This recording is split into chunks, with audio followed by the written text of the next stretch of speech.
दोस्तों कल रात को हेल्थ की जो जॉइनिंग ऑर्डर है, जॉइनिंग लिस्ट है, वो कल पब्लिश हो चुकी है और कल आउट हो चुकी है। और उसके बाद जो है वो कैंडिडेट्स में, कुछ कैंडिडेट्स में बहुत ही ज़्यादा जो है वो कन्फ्यूजन हो गई है, क्योंकि वहाँ पे बहुत सारे कुछ ऐसे कैंडिडेट्स हैं जिनका नाम उस लिस्ट में जो है वो नहीं है। ठीक है, तो उसके रिलेटेड कैंडिडेट बहुत ज़्यादा परेशान हैं और वो ये बता रहे हैं कि हमें क्या करना चाहिए, हम क्या करें, किधर जाएं। उसके अलावा एक चीज़ तो ये है दोस्तों, ठीक है। दूसरी चीज़ यहाँ पे एक बहुत बड़ा इशू निकल के आ रहा है कि कैंडिडेट्स बता रहे हैं कि सर जो हमारा जो आज हम मतलब जो डीसी ऑफिस जा रहे हैं, वहाँ पे क्या डिस्कशंस होंगी, वहाँ पे क्या हमें अपॉइंटमेंट लेटर मिलेगा, क्या मिलेगा, क्या सबको जाना है। और इनफैक्ट कुछ ऐसे बच्चे बोल रहे हैं कि हमें कॉल्स नहीं आई हैं, क्या हमको भी जाना है। ठीक है, तो ये सारे जो आपके क्वेश्चंस है वो सारे एड्रेस करूँगा मैं आज की इस वीडियो में। तो अभी सुबह के टाइम पे मैं सुबह सुबह ही ये वीडियो शूट कर रहा हूँ, आप सबके लिए रिकॉर्ड कर रहा हूँ, ताकि आप लोगों तक ये इन्फॉर्मेशन पहुँचे और आप सबके लिए मतलब यूज़फुल हो। ठीक है, तो भाई पहली बार अगर आप इस चैनल पे आए तो भाई एक बार चैनल को सब्सक्राइब ज़रूर कर दीजिए। सब्सक्राइब के साथ साथ वीडियो की डिस्क्रिप्शन में आपको हमारे इन सभी सोशल मीडियाज़ के लिंक्स मिल जाएंगे, आप हमारे इन सोशल मीडियाज़ पे जाके फॉलो कर सकते हैं। और वीडियो की डिस्क्रिप्शन में आपको हमारे इस टेलीग्राम चैनल का लिंक मिल जाएगा, आप हमारे टेलीग्राम चैनल को ज्वाइन कर सकते हैं। यहाँ पे आपको बहुत सारे अपने क्लास फोर्थ की अपने फ्रेंड्स और बैचमेट्स मिलेंगे जिनके साथ आपकी लाइव डिस्कशन होगी। कुछ भी मसले अगर होंगे, कुछ भी इशू अगर होगा, आप तो इनके साथ यहाँ पे अपने दोस्तों के साथ डिस्कस कर सकते हैं। तो चलिए आज की इस वीडियो को शुरू करते हैं और बात करते हैं। देखिए दोस्तों, हेल्थ एंड मेडिकल एजुकेशन के रिलेटेड कैंडिडेट्स में बहुत ज़्यादा कन्फ्यूजन है। मैं आपको बताऊँगा line to line, point to point में बताऊंगा इसमें क्या क्या चीज़ें मेंशन करके रखी हैं JKSSB ने। कुछ कैंडिडेट्स हैं जिनका नाम इस लिस्ट में नहीं है, तो वो परेशान है कि क्या हमें लिस्ट से बाहर कर दिया गया कि नहीं। ठीक है, क्या कहीं ऐसा तो नहीं है कि हमें जो है वो लिस्ट से बाहर कर दिया। यहाँ पे ये बता रहे हैं, ये JKSSB का ये बता रहे हैं यहाँ पे कि out of 1879 class fourth vacancies, यहाँ पे बता रहा है कि इन्होंने 1499 जो है वो for referral of JKSSB for for making the selection and committee did not. अब सबसे बड़ा इशू क्या है, बोलता है 1879 पोस्टें जो है वो JKSSB को रेफ़र कर दी गई थी, लेकिन पर्टिकुलरली स्पेसिफिकली किस डिपार्टमेंट में और कहाँ पे जो है वो उनको किसके लिए रेफ़र की गई थी, उस चीज़ को मेंशन नहीं किया गया है।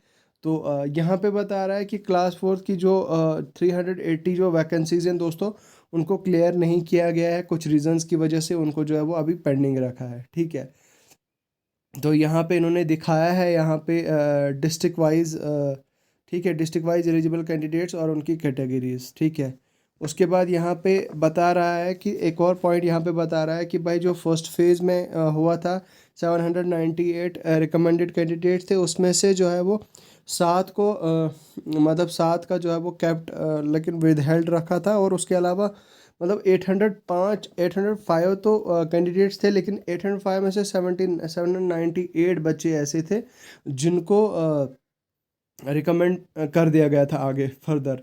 तो उसके अलावा और यहाँ पे एक चीज़ बताई जा रही है कि out of 805 selected candidate the health and medical has issued appointment out of 79।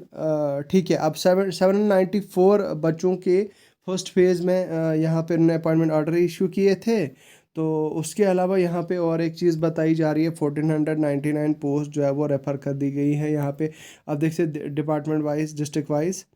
तो उसके बाद ये सेकंड फेज़ की अब हो रही है, सेकंड फेज़ की बात। सेकंड फेज़ में दोस्तों 690 कैंडिडेट्स थे यहाँ पे। अब यहाँ पे अगर आप एक पॉइंट देखें तो यहाँ पे लिखा है कि the service selection board vide number this 690 candidate for various post as per the next reported communication for the further.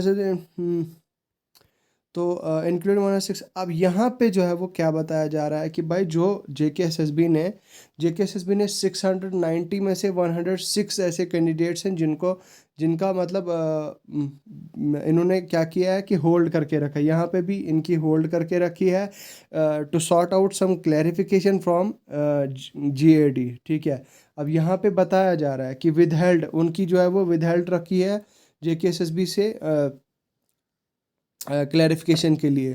तो 690 में से 107 को निकाल के उन्होंने 583 कैंडिडेट्स का नाम जो है वो इस लिस्ट में डाला है।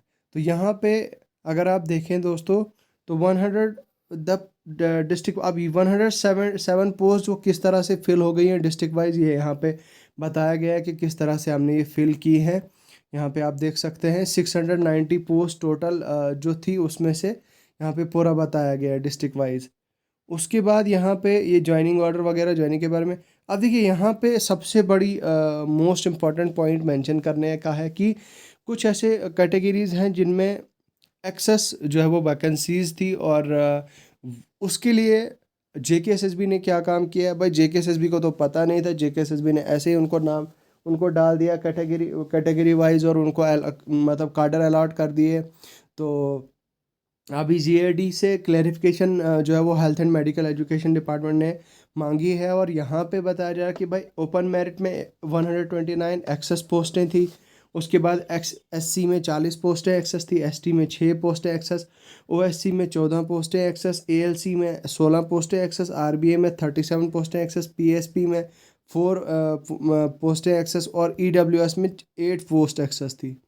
ठीक है, मतलब आप ये बता रहे हैं कि भाई जो स्लॉट्स अवेलेबल थे उसके हिसाब से ही जो है वो उसको मतलब उसको एलाबोरेट किया है। और ये जो एक्सेस पोस्ट हैं दोस्तों, ये वही पोस्ट हैं जो जिनको विदहेल्ड करके रखा है, जिन्हें होल्ड करके रखा है, और जिसके लिए जो है वो sort out clarification from JKSSB, जब तक जेकेएसएसबी से क्लैरिफिकेशन नहीं आता है तो तब तक इनको जो है वो विदहेल्ड रखा है। अब आप में से बहुत सारे कैंडिडेट परेशान हो गए होंगे, वो बता रहे होंगे कि अब हमारा क्या होगा।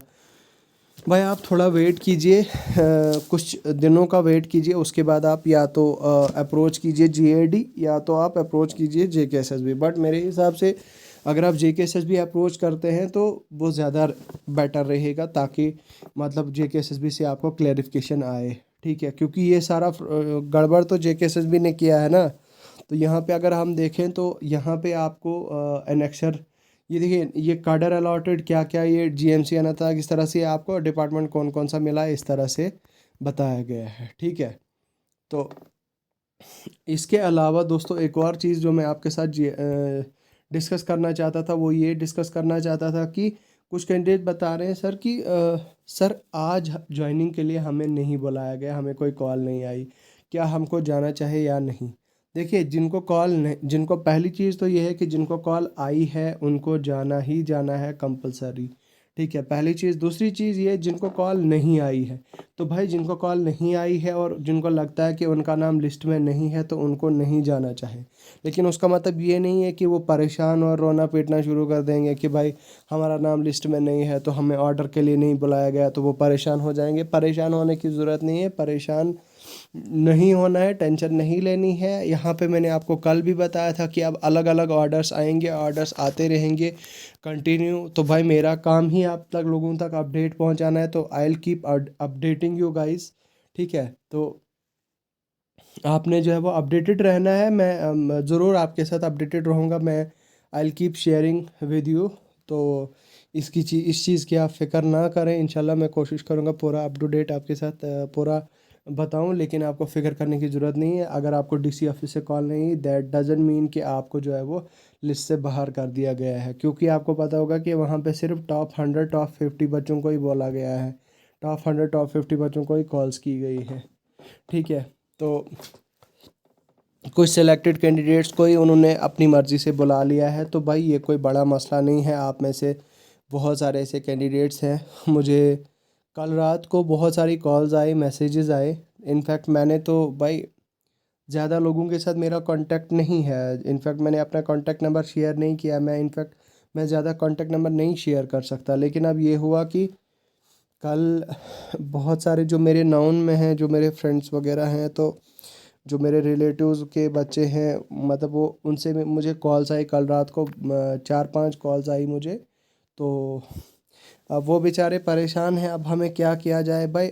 पहली चीज़ तो ये है कि आपको जो डिपार्टमेंट अलॉट किया गया है, आपको जो वैकेंसी क्लियर की गई है, उसका कोई ना कोई हल निकल जाएगा, उसका कोई ना कोई मतलब सॉर्ट आउट निकाल दिया जाएगा, उसका कोई ना कोई मसला जो है वो इशू कर दिया जाएगा। ठीक है, ये कोई बड़ा मसला नहीं है, आपको परेशान होने की ज़रूरत नहीं है।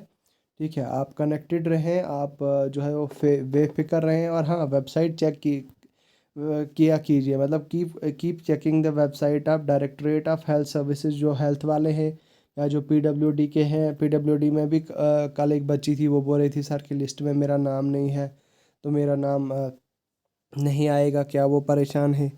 तो उनको मैंने यही बताया कि भाई वेट करो यार, अभी अभी बहुत सारी लिस्ट आनी बाकी हैं, ठीक है, अलग अलग ऑर्डर्स आएंगे, बहुत सारे ऑर्डर्स आएंगे। तो इस चीज़ की आप चिंता ना करें। बाकी आपकी क्या परेशानी है, आपको कोई इश्यू है, वो मुझे बता सकते हैं आप। सोशल मीडिया साइट पे मैं माफ़ी चाहूँगा, अभी मैं कहीं पे भी अवेलेबल नहीं हूँ, ट्विटर के अलावा। ट्विटर पे मैं अवेलेबल हूँ, या इसके साथ में ही मैं यहाँ टेलीग्राम पे भी अवेलेबल हूँ। आप मुझे टेलीग्राम पे जो है वो डीएम कर सकते हैं, अगर आपकी कोई पर्सनल इशू है, पर्सनल कोई प्रॉब्लम है, तो आप मेरे साथ टेलीग्राम पे आके डिस्कस कर सकते हैं। चलिए, मिलता हूँ आपसे बहुत जल्द नए टॉपिक और नई वीडियो के साथ। तब तक के लिए अपना ख्याल रखिएगा। खुदा हाफिज़।